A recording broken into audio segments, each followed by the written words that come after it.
Hey everybody, welcome to Ask the Anabolic Doc, starring Dr. Thomas O'Connor. This week joining us from lovely cold Connecticut instead of that warm, blustery Fort Lauderdale, Florida. He is the author of America on Steroids, A Time to Heal. You can get that at both of his websites, anabolicdoc.com and metabolicdoc.com, and of course, amazon.com. Very big.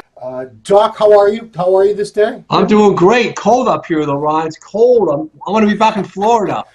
This builds character. This is better. It does. So you had texted me there's some big news in the anti-aging world. We lost, I guess, one of the pioneers. You called him the father of anti-aging medicine, a man named John Chrysler. Tell me about him a little bit. Yeah, so Dr. John Chrysler is osteopathic physician. I think he was either 59 or 60, 61. Wow, that's all he was? Not an old guy. Wow. What's that? Oh, I thought he was much older. I didn't realize. No. So the truth is he passed away yesterday. And first off, condolences, my heartfelt sympathy to his family. He was such a great man. And we don't know yet. I mean, it's known that John had a massive heart attack about 2.5 years ago. It was actually almost 3 years. It was March of 2016. And he had all this follow-up that he was on treadmills, and John was great because he was against traditional medicine. If you look at, and I followed him when I was a resident in 2003, 4, and 5, when I came out of residency, and I was interested, and of course, with, the steroid stuff and all this anti-aging and testosterone, he was the main guy. One of the main guys, and he, to this day, until today, he was working, I believe, in Michigan. He might have been also in Florida. I was in touch with him over the years, and we would always be involved with different chats on Facebook and stuff about testosterone-related issues. And he was certainly the father of, the anti-aging. And I will not bash anti-aging because everyone knows if you don't want to anti-age, in my opinion, don't have a heart attack. And I really don't want to make any jokes. I don't want to make any lights. I don't want to make anything, not because I don't want to get criticized, but it's just not the right time when John passed on. And we don't know why he passed on. I'll leave it at that. But I tell you this, though, he was a great guy, and he was all about the dosing of testosterone, the estrogen, the blockers, the micro. There's a video of him on the internet standing up at his desk, Ron, with his shirt off, and he looked, to the day he died, he looked phenomenal. Wow. He was standing up like this, and he was injecting in his belly, these teeny doses of testosterone, and he was open about stuff, and he saw a lot of patients. We shared patients over the years, and just a superior good man, and unfortunately, I don't know why. I don't want to speculate at all for why he died. So, but great guy. Would you say he was a tremendous influence on you? Do you feel like he was an influence on me and Dr. T? So George, Dr. T, and I told us we've been talking over like 3 o'clock in the morning because he died, and I'm in the inside groups. And again, there's some speculation on how he died, and I'm not going to even go into it because it's too early, and I don't want to be part of that. Right. So. But but that's a big guy, man, and it's not big like we put his name up there and we put him on like a thumbnail. Not many people know him, and he touched the world of thousands of people and tens and thousands. But he was a quiet, guy, nice man. Really sad, very sad that he's passed on. Okay, I found a lot of random questions for you this week, because people leave them on your YouTube videos and comments on both on the ones that you post on your Anabolic Doc channel and the videos that we post, this video that we post on the Muscular Development YouTube page. So first one wants to know, not sure where you're supposed to leave questions. This is a guy named Seymour Gaines. It's a fake name. He wants to Seymour Gaines. That's a great name. Seymour Butts is a name you hear on The Simpsons a lot, but this is Seymour Gaines. Not sure we're supposed to leave questions, but I did a 23andMe test that showed I inherited both gene variations that increase risk of age-related macular degeneration. Is there anything the doc knows of that I can take to prevent this if it ever becomes a problem? Now, macular degeneration, does that lead to blindness? Yeah, There's the dry type. There's more common, and unfortunately, the wet type is just severe. And I've had elderly patients with this, of course. And I'm not an ophthalmologist, and the genetics, unfortunately, are part of it, but most of it is related to aging. And there's no question that people that have chronic medical diseases are going to have an increased risk for this. Yeah. So he's asking about a supplement or a vitamin or anything he could take. He's hoping to stave this off so he doesn't go through that. But are you aware of anything that, GNC signals or no? No. And then, and I have this, I'm going to do something real quick. I have the Duke Health News that I look at. I read all these news, and journals every day, and I'll just review a few things. And, so there's nothing in that. There's no, and again, just being unbiased and just looking for evidence-based medicine, which I do, the supplements, can vitamin A work and all these different things. That for people that are deficient in nutrients and supplements, they're going to work. But it's in this case, it's really going to be more for, he should see a real ophthalmologist. He should have his eyes evaluated, and he should ask that question to a real ophthalmologist when they have to look in your retina. They have to dilate the eye in most cases and really look in there and check for glaucoma, not to mention other issues. And then they have to protect his eye, and they'll tell him what he's at risk for as far as other medical conditions, diabetes, hypertension, cholesterol, heart disease, and a host of other diseases where if you're taking prednisone, you're going to cause cataracts potentially. Wow. And then all these things, if you look at them, they're never so clean. It's like macular degeneration is specific and the genes are there. But sir, you shouldn't. You should go see an eye doctor, a very good one. See your own doctor. But a lot of us, those 23andMe, be very careful. I deal with this almost monthly, at least weekly, or excuse me, biannually, maybe every 6 months. Someone last week came up. They did the test. And they want me to look. These are my patients. They want me to look at it. They're my patients.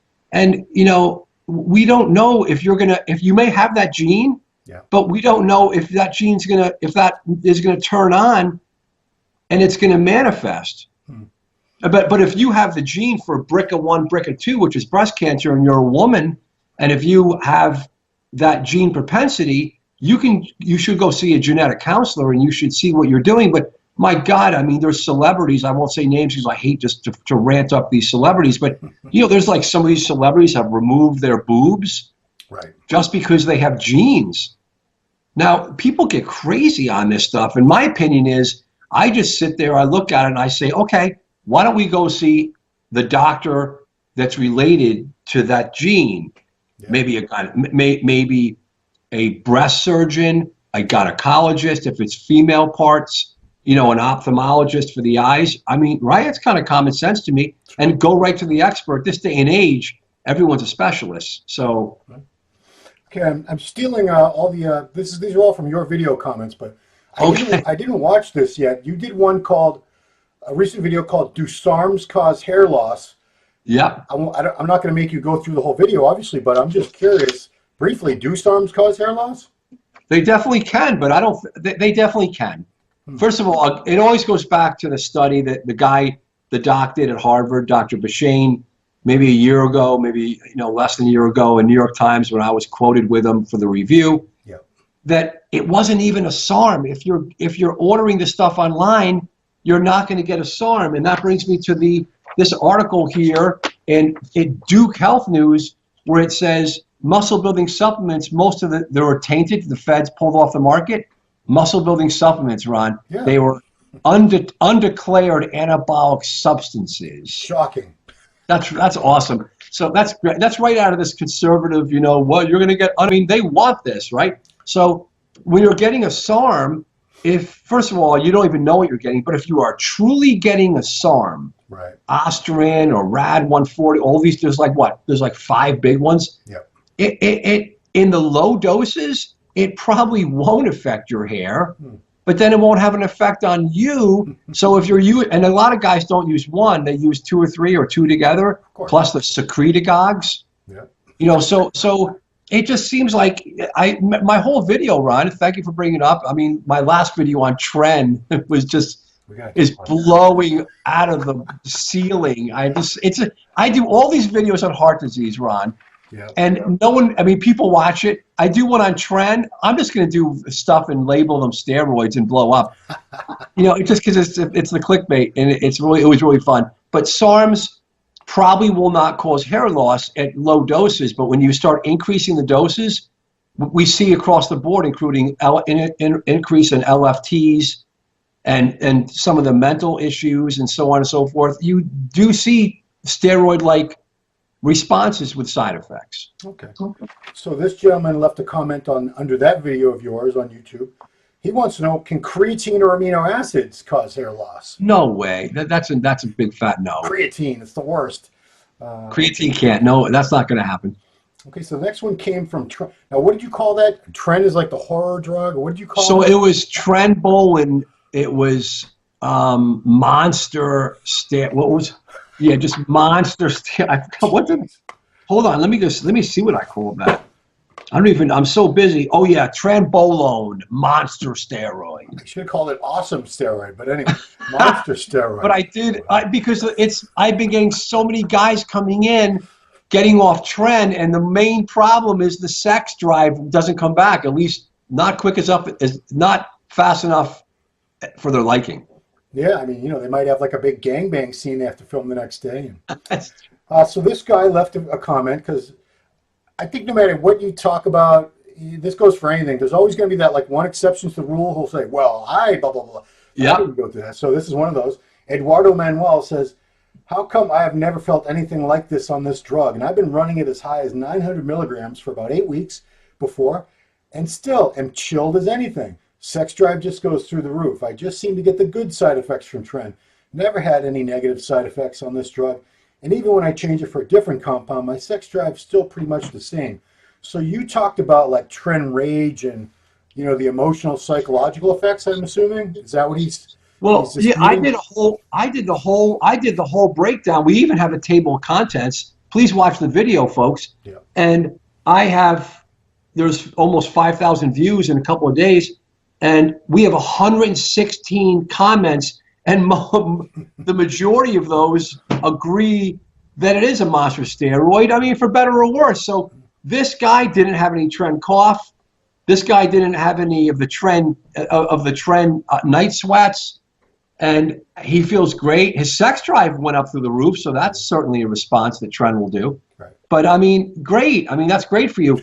But it's again, like you said, 1 or 5% of the 100, or over 100, you're going to expect the outliers, but you don't know if he's getting Tren. You don't know if he's bullshitting. You don't know. I'm sorry, sir. You don't know if you're doing. The majority of men, Ron, what man is going to argue me that when you blast Tren, you're not going to sit around and go, hi, how you doing? I mean, I can tell you from personal experience and from many, many guys that I know that have used Tren extensively, it definitely has that psychoactive effect, if you want to term it that, where you just become, you definitely become on edge. You get a shorter fuse.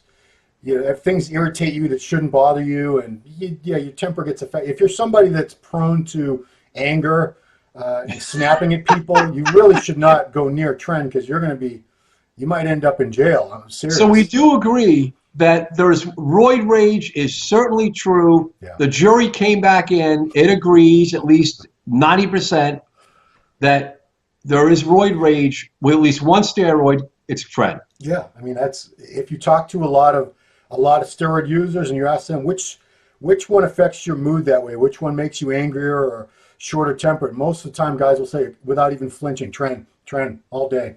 So Ron, I did so much. I'm going to do a whole history. This is my history of steroids. So I did my first one was Tren. Oh, Tren, okay. So I'm going to do Dianabol next, and maybe name it the Breakfast of Champions, or something like. That was a T-shirt back in the day. I remember.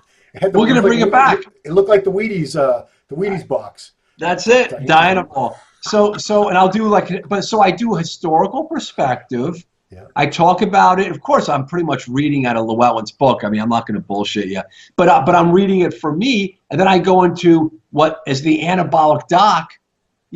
I've seen thousands and thousands of patients in this brain. I have my paper, so I start talking about like what I've seen, and then in the medical perspective of what we see medically, and Tren God, Tren it really is 3 times. Some guy corrected me. He said 5 times stronger than testosterone. Is it more 5 times more androgenic? Was that the? So I don't know about that, and that would be a good question for Bill Llewellyn. But you know what? My feeling is it's. So I think androgenic, yes. Yeah. I mean, it stimulates. It hits that.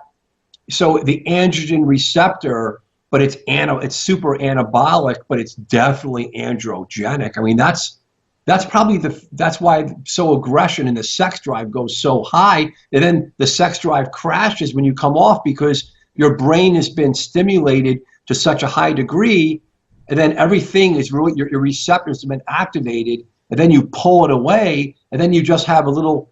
If you're just injecting testosterone, not to mention, imagine you're not on testosterone at all. Yeah. Imagine you crash on just Tren. And again, if you're a baby, if you're 19 or 23, those are babies. Yeah. If you're that young, you could probably come off even Tren and your body's going to bounce back. But I do have, and I told you guys, last week in Florida, half the guys I saw, I think 6 guys, which, I go down and I see it's building up more. I guess next time we'll see 10 in the course of a couple of days. And I have my existing patients. I make the phone calls. I review the labs. I'm answering questions. I'm busy.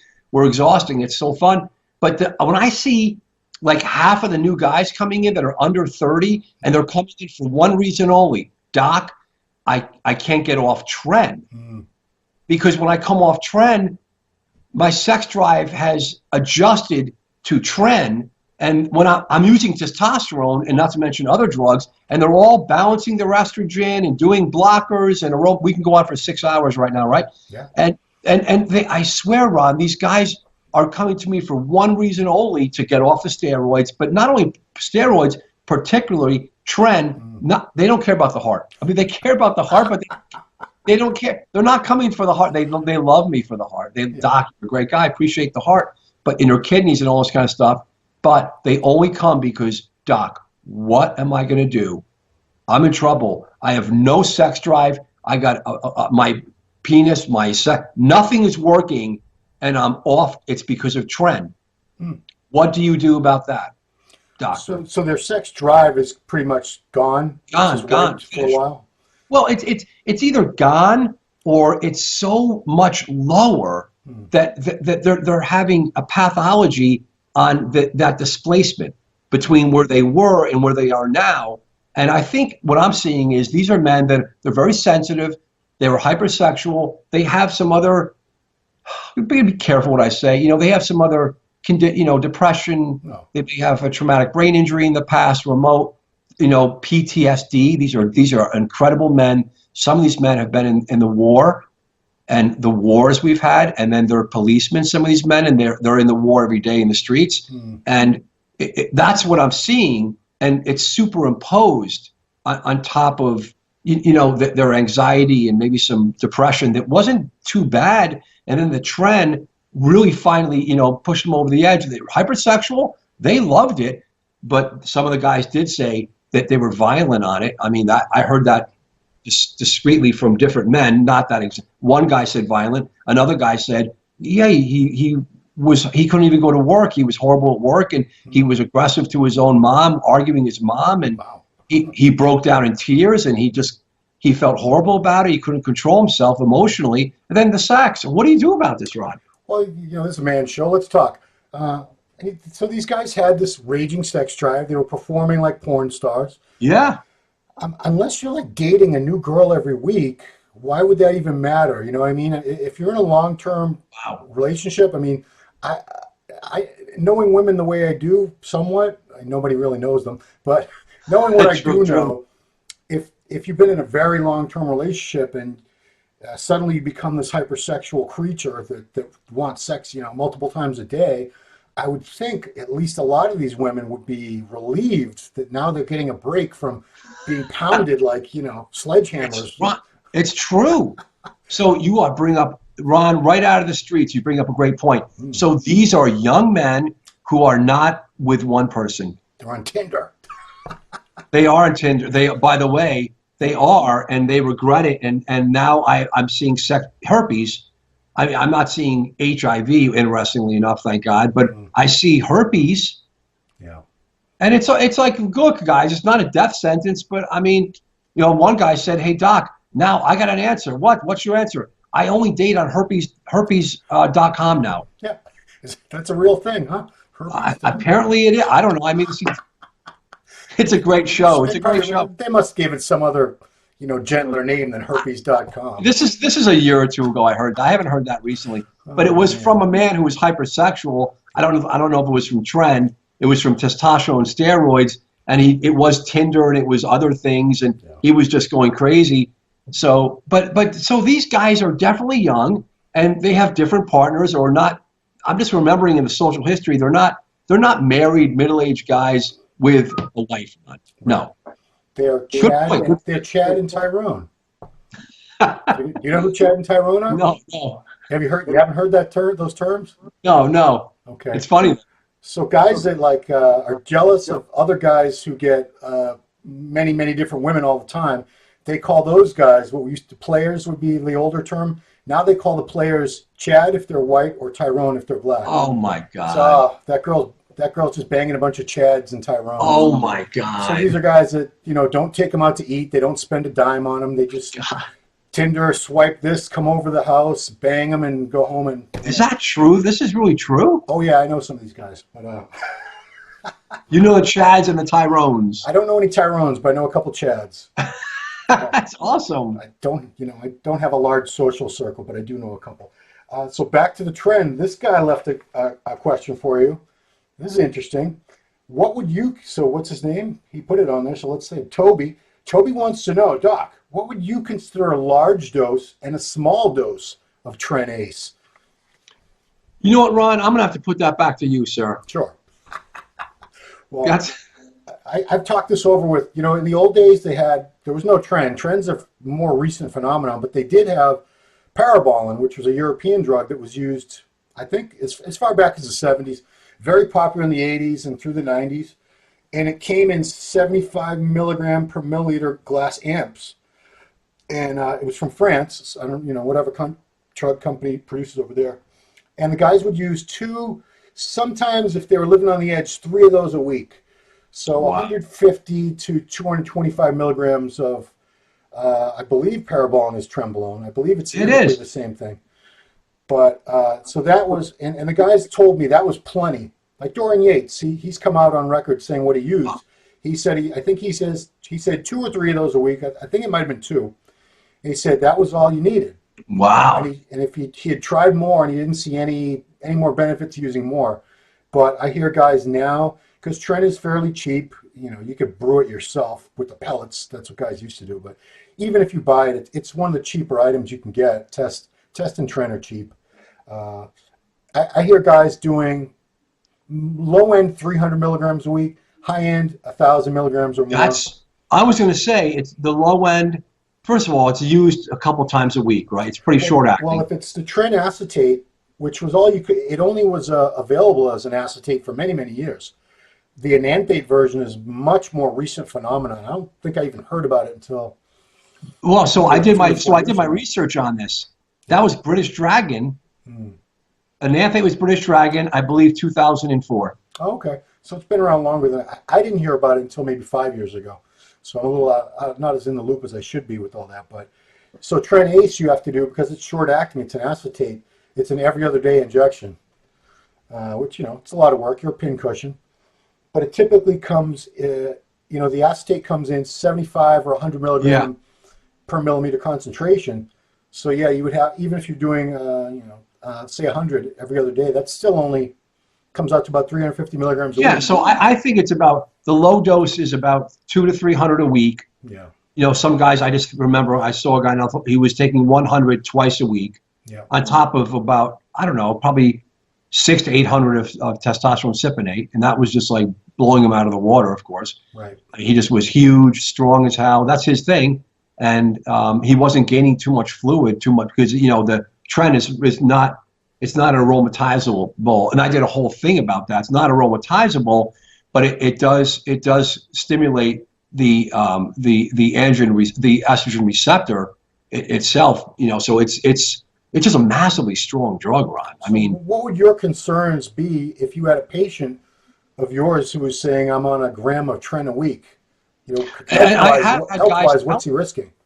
I've had guys tell me they're on a gram of Tren a week, and they do that with a gram of some guys are so amazing. Their ability, some men can sit there and tolerate, as you know, 3 grams of steroids a week. Yeah. And they ask, I look, I go, how do you feel? And they, I feel great. So it's, again, their brain is taking all that in. It's on the brain, and they're able to manage it and feel good. The Tren piece, I guess, is kind of always special because they don't run Tren all the time, but it's kind of scary if someone does. Tren does have the effects, though, in my video that I talked about, that it's so strong on the androgen receptor that it's going to hit it. That's why it works on skeletal muscle, the brain, but there is concern that it's also going to hit the receptor in the heart on that wrapping of the artery. That's my stuff I talk about, endothelial. But then you do have the kidney.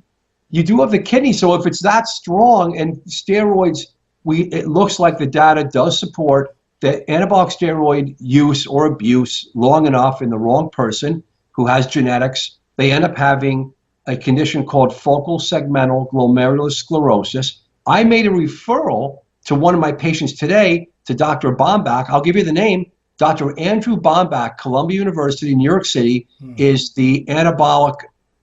He's the anabolic doc. He's the anabolic referral kidney doc. Okay. I've given him 6 patients, and he is very smart. He's a nephrologist. He knows how to deal with steroid users that have FSGS. And he's not the only one, but he's my pick. Yeah. He's the anabolic doc's select consultant who, for men that have kidney disease secondary to steroids, it's very classic. It's known as focal segmental glomerulosclerosis. That's FSGS? That's a FSGS. Flex Wheeler put that disease on the map. That's correct. That's correct. And I've seen dozens of these cases now. Dozens, Ron. And that's why I'm saying this. And it's not just specifically from Tren, but you can imagine Tren is so powerful, it's just going to make the effect of that worse. It's equal to so much of testosterone. So can you live and cruise on lower doses of testosterone and equipoise and primobolan and a little bit of orals and not do all these? No one knows. And there are some guys out there that are in their 40s and 50s that have clearly done steroids, and their kidneys appear to be fine. Ron, I'm trying to understand all this. What's the difference? Do you think the damage done in the kidneys is dose dependent? It's multifactorial. It's multifactorial.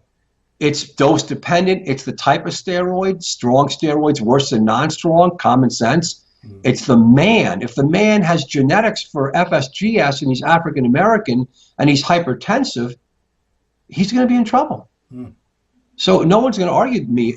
I've already talked to Bombach about all this. He's one of the leading experts in FSGS in the world.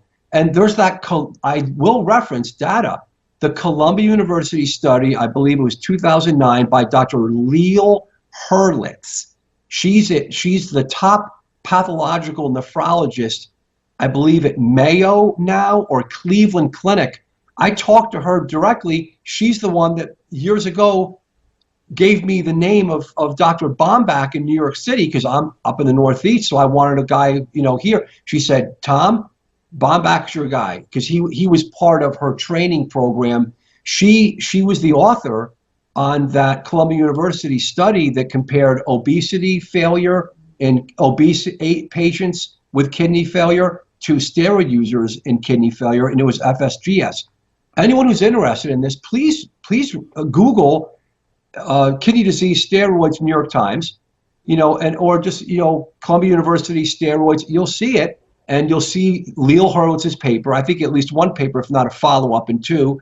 And this is all I do, Ron. I work with these experts, and so many men are coming in with heart disease and kidney disease. People, everyone's coming in with it, Ron. I mean, they don't. At least they're coming in. At least they're coming to a doctor. They do. And I have a lot of young men. I mean, I'm overloaded, guys. I mean, I'm seeing 1 or 2 new patients a day. I don't know. I'm firing my primary care patients, unfortunately, now, which is, what are you gonna? I got to make room for the. You're really you're specialized in doing this. I mean, I can't believe you were still keeping any primary care patients on board. I'm not keeping much, and I'm select, and if my primary care patients are watching, I already have told them, you know, what I'm doing, and I'm selecting, and I'm cherry picking the ones I really love. What am I going to tell you? I'm not bullshitting. I mean, that's what I do. But you know, that's what, and I've, you know, I've worked my business around it. Those people are good to me. I'm good to them. But I used to do house calls. That's done. I used to go, well, this is when I was a regular doctor back in the day. I don't do house calls, no time. I used to go to the hospital for my patients and take care of my patients in the hospital. Obviously, it was elderly people. I don't do it anymore. I stay in my office all day long, and all I do is mainly, this is what I do. And I've shifted my whole practice over to men on testosterone. I just don't take care of steroid users, people. I take care of middle-aged and men that are on testosterone legit. The question always comes, Doc, do I have to bench 400 pounds to come here? I mean, I take regular men. I evaluate men for testosterone. I mean, the fact that I can take care of a steroid user is, those are the hard, imagine how complicated that is. So if can I take care of a man that's on some TRT, it's going to be the same medical issues, just to a lower level.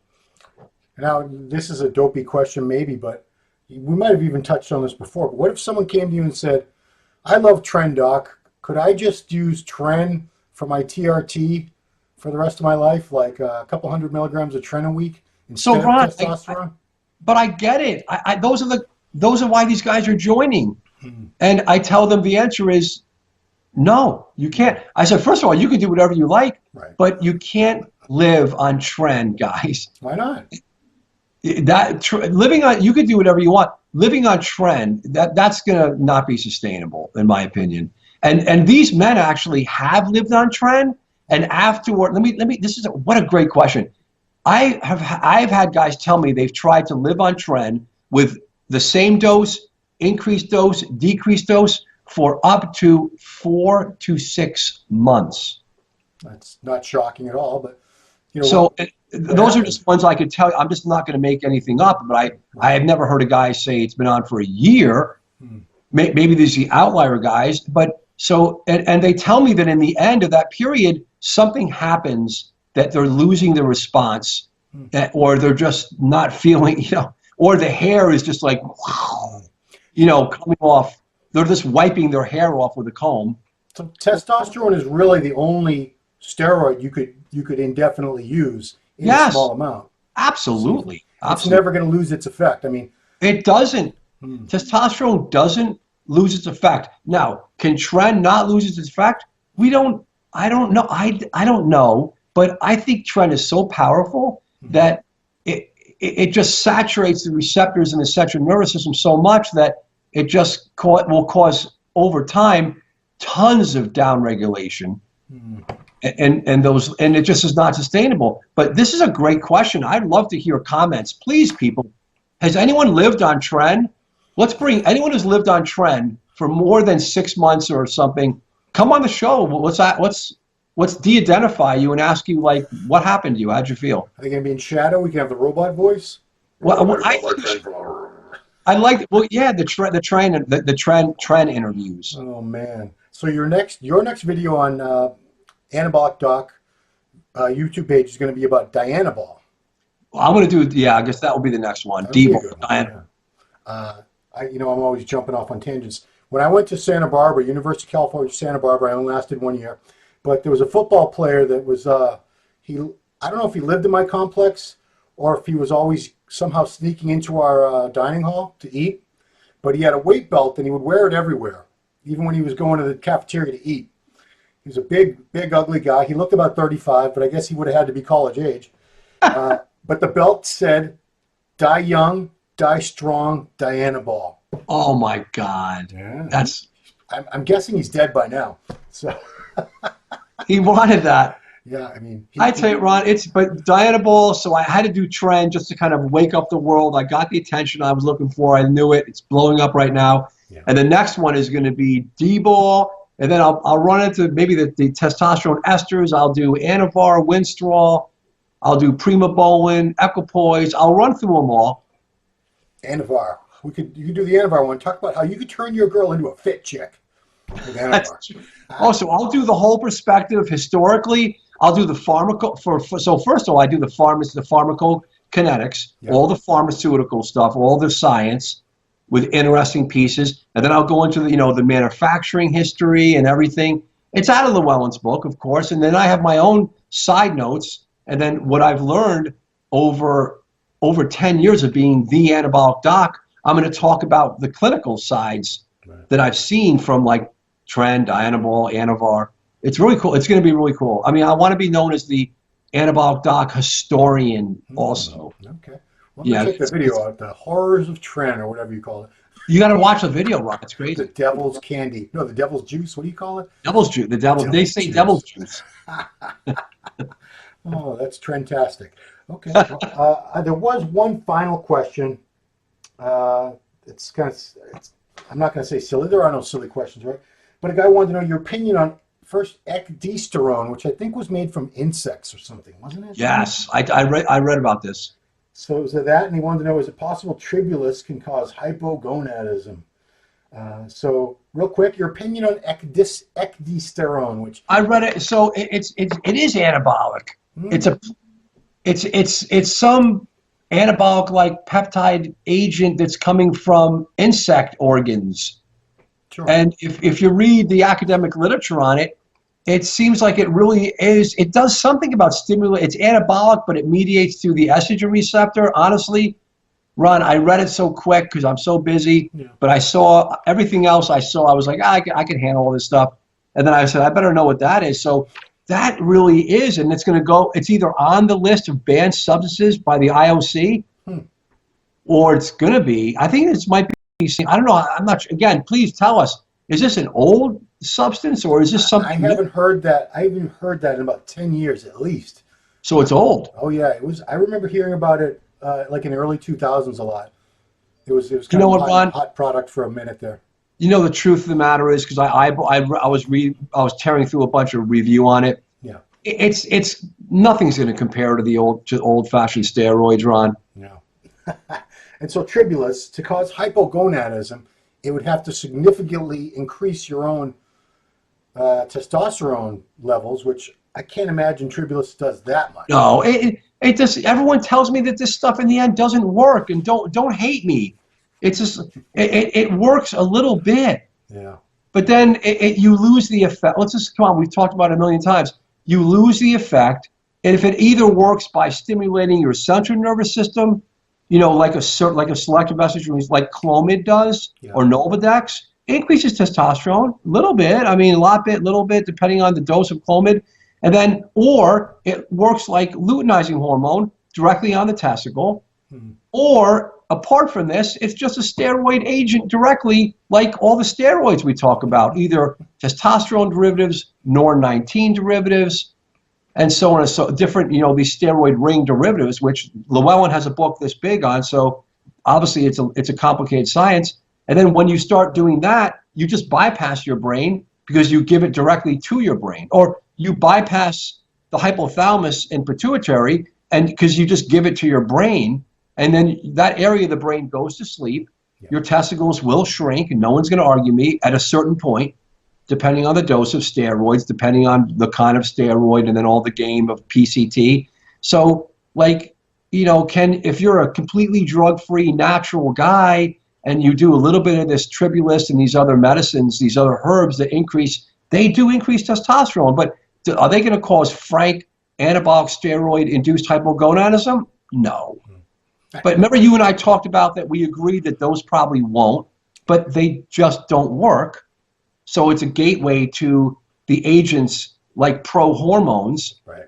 And then now we're into pro-hormones, and those are just a game semantic as far as like they're just steroids, really. Absolutely. And then come on, Ron. Guys just wipe it all away, and they just start steroids. Sure.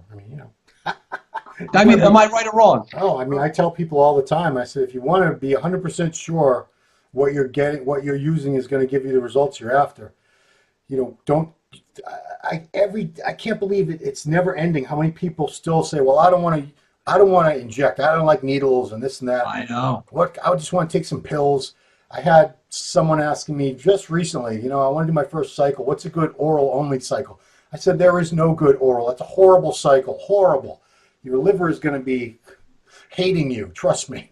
Yesterday I'm studying. I saw a guy yesterday that I'm going to do. Oh, I'm going to do a video on oral steroids, all steroids, and liver disease. How you look at it with the T-bili, with the transaminases, and other medical issues. It's called non-alcoholic steatohepatitis and non-alcoholic fatty liver disease. And this is all for the bro science guys out there and real doctors out there and the real guys. I have medical students following me, doctors, nurses all around the world. And then there's something called Gilbray's, which you have to differentiate. Is that T-bili and it's unconjugated and conjugated? Is it real? Is it, because this guy is a very high up. I've never seen the level of the total bili so high. So I'm sending him to a hepatologist, and he's off steroids. And I think his liver. I think it's going to be high-end Gilbray's, and it's benign. But there you go. So when he goes to the liver doc, and I get my note back, I may even talk to that doctor, which I probably will if I don't like his write-up, if it's not very clear, that I'm going to do a video on that. Wow. Okay. Well, we have been all over the place this week, Doc. Oh boy. Crazy week. Yeah, you know, that's. I want you to stay safe. We're getting a bunch of snow coming our way. You're up here. Awesome. I look forward to the snow finally. You're not exempt from it this time. You're up here with the rest of us. Yeah, that's it. Thank you, Doc. And everybody, check out the Doc's YouTube page for that Tren video, and so you can make sure to subscribe to him and get notified when you get. Every week he'll be dropping a new video or two about these steroids individually. I'm looking forward to that series. And I will steal some of the content. I'll make the Doc recap little bits and pieces here for you guys who have no attention span like me. And it'll be a fun day. So, Doc, thank you once again for the show. Thanks for taking the time and doing what you do. Thanks, everybody, for watching. Appreciate it, you guys. And we'll talk to you next time.